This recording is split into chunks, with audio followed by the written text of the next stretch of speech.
Now let's move to China and, well, particularly what's been going on in the UK with respect to China. So here's the Daily Express. Fury as Chinese governor of region where Uyghur Muslims are persecuted to visit UK in days. Tory MPs have lashed out at the possibility of this governor of Xinjiang visiting next week. Well, the government is very keen to make the point. This is Leo Doherty, the Minister of State for Europe, very keen to make the point that he has not been invited by the UK government or the Foreign, Commonwealth and Development Office, and we have no confirmation, in fact, that he will travel. But in the meantime, over the weekend, Ian Duncan Smith was on the Radio 4 today, I think on Saturday morning, and this is what he was pushing as hard as he could. There's an attempt to get a private prosecution against this Chinese governor, which the Attorney General has been written to and has then had to approve. I would call on the Attorney to think very carefully about allowing that private prosecution to come through, in which case, if this man lands, he will be detained pending prosecutions considering crimes against humanity, which the UN has said China has been guilty of. Have they? We'll see in a second. But this person would be traveling on a diplomatic passport, but apparently this would not worry the UK authorities at all. Duncan Smith went on to say, yes, I do want him to be arrested. Now, of course, there was a lot of controversy over the visit of Ms. Bachelet to China last year. I think it was the 1st of June. It was Vanessa Beeley's report on this. If you want to go back to have a look at the UK Column News to see how we covered it at the time. But David, no matter the thing that concerns me about this is that we're starting to see, if we take it into account the whole Chinese balloon farrago, but with Xinjiang and the way that the politics is being played in the UK as well, we're starting to see the same type of build-up of pressure, political pressure in the country to build ourselves a new enemy. Britain perhaps has been criticized, particularly by the Americans, for being quite soft on China in the last number of years. But a lot of the rhetoric that's building up here reminds me very much of Integrity Initiative. And part of the problem is, of course, you can't make any genuine criticism, or at least it's very hard to get any objective criticism of China in the light of this type of rhetoric. Yes, getting some clarity on this is very difficult. I mean, we know what China was, we know what the Chinese Communist Party were, because we've seen the accounts, of people who went in for reframing, reprogramming, and had their means of seeing the world very brutally changed via a consistent psychological attack as well as physical torture and deprivation. It was the psychological torture that stood out. Now, against that, what are they now? We know our own government's using psychological methods against us. So the clear blue water between us and Red China that might have been visible in, say, in the 1950s is not so clear now. They've become freer, we've become less free. So we've still got a very authoritarian regime, but we've ourselves become governed by an almost equally authoritarian regime. So as we look at this, we're trying to decide what China actually is. It's very difficult because it's moving, and it's quite opaque, and getting shall we say genuinely independent voices is very difficult. Meanwhile, in Britain, it's becoming also difficult to be a genuinely independent voice. Yes, indeed. Just quickly mention, Patrick covered extensively on Friday's program Seymour Hersh's report on the blowing up of the Nord Stream pipeline. If anybody hasn't read this article yet, I strongly recommend you do. I'll be interested to see if you've got any thoughts on this in a second, but I just wanted to mention China's response to it, because this is Mao Ning, the Chinese Foreign Ministry spokeswoman, saying, if Hersh is telling the truth, what he revealed is clearly unacceptable and must be answered for. The US owes the world a responsible explanation. Well, so far, the only responsible explanation we're getting from the United States, David, is well, Hersh is talking nonsense, and well, we're talking about a very significant journalistic voice. We are, and I mean, it's not impossible that Hersh is talking nonsense, but it's from the outset, from the time when it happened, and a senior, well-connected Polish MEP tweeted, "Thank you, USA." It did look like it was a Western operation. Certainly couldn't be a Russian operation. That would make no sense whatsoever. So somebody blew it up. It wasn't accidental. Because it was multiple pipelines at the same time. So who was it? Well, you've not got many candidates. United States, or perhaps Britain, or perhaps another NATO country, Germany, probably unlikely. They were getting the gas. Poland, unlikely, I think. There are simply not many candidates. So because of the situation, the view that it's just nonsensical, I don't think that's enough. I think there's too much, at least circumstantial evidence suggesting that this article may be correct, to simply have it dismissed in this way with any sense of confidence that the dismissal's correct.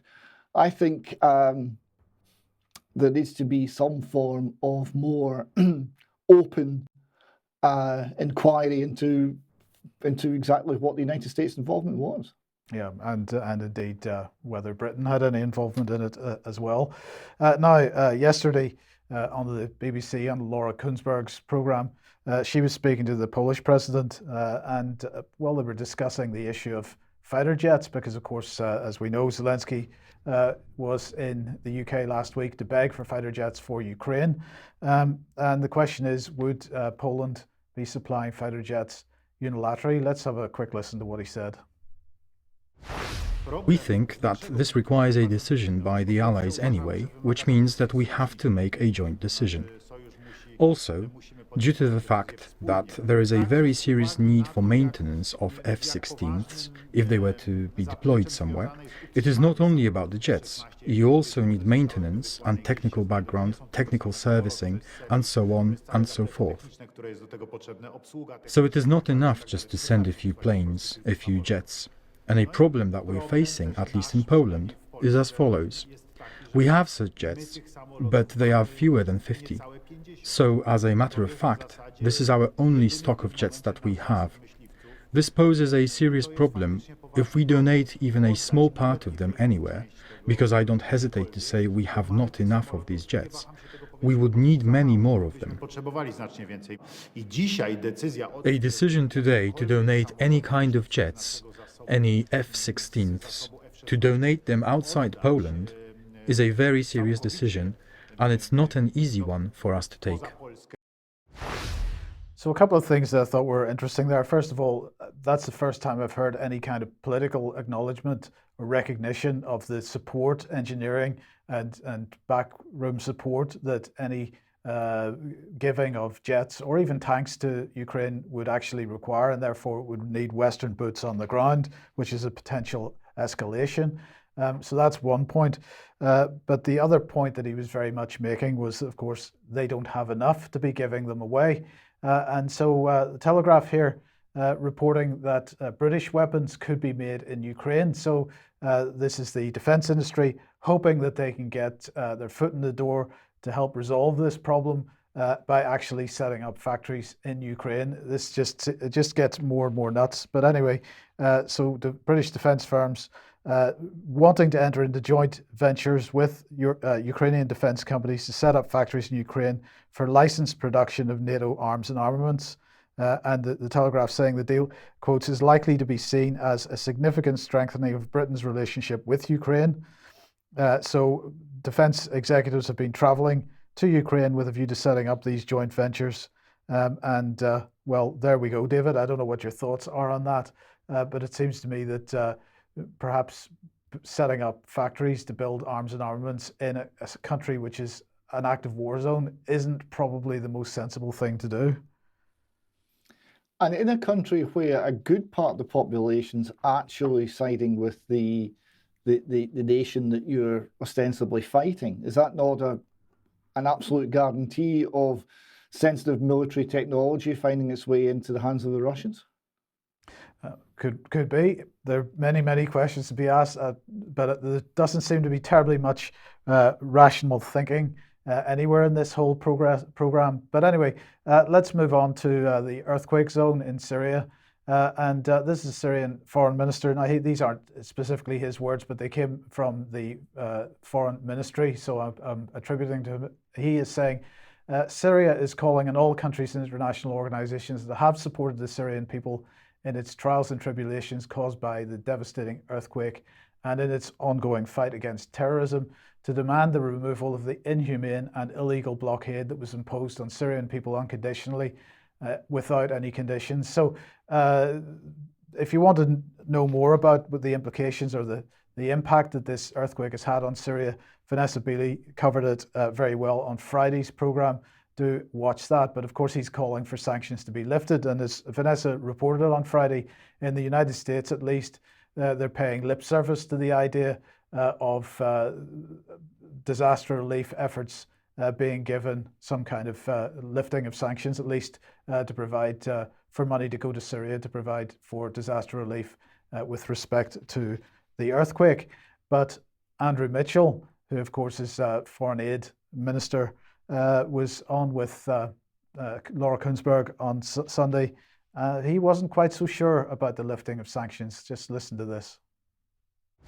But let me be clear, what Britain did was to get aid to the White Helmets, who were the civil defence group during the war in Syria. They were the first responders, pulling people out from under the rubble, and we got money through to them so that they could provide for support, put petrol in their cars, and get into action. And Britain was doing that right at the beginning. But I know that you've followed this issue very closely for many years.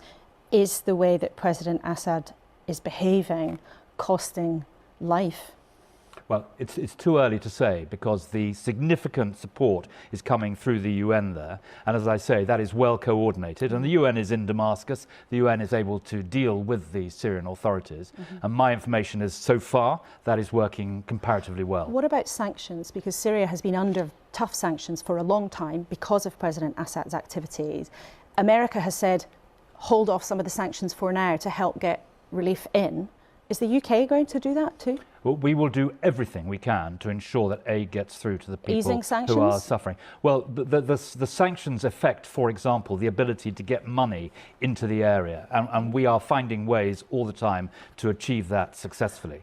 But would it be easier if you relax the sanctions? Because the United States has said they will ease off some sanctions. Is the UK going to follow that example? Well, specifically here, where sanctions would hold us back in any way, we would seek to have them lifted. But at the moment, we are able to get what we want through, and that's the key thing. We're still at the stage where people are being pulled out of the rubble, as we've seen British firefighters pulling them out in Turkey, and that is the key thing we have to do at the moment. But you may ease them as time goes on, you're suggesting, for these specific reasons, if needed. Okay.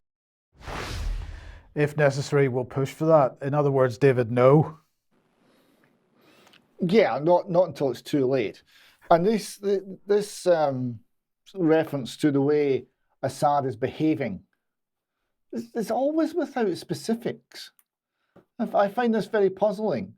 You know, we're told constantly by the BBC how bad a man Assad is and how horrible he is to his people.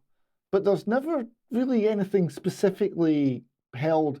Apart from saying there was a war going on and there's, people were getting hurt in the war, yes.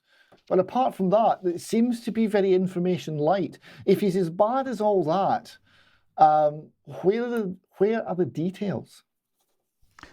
They're not to be found from any British commentator or British government representative.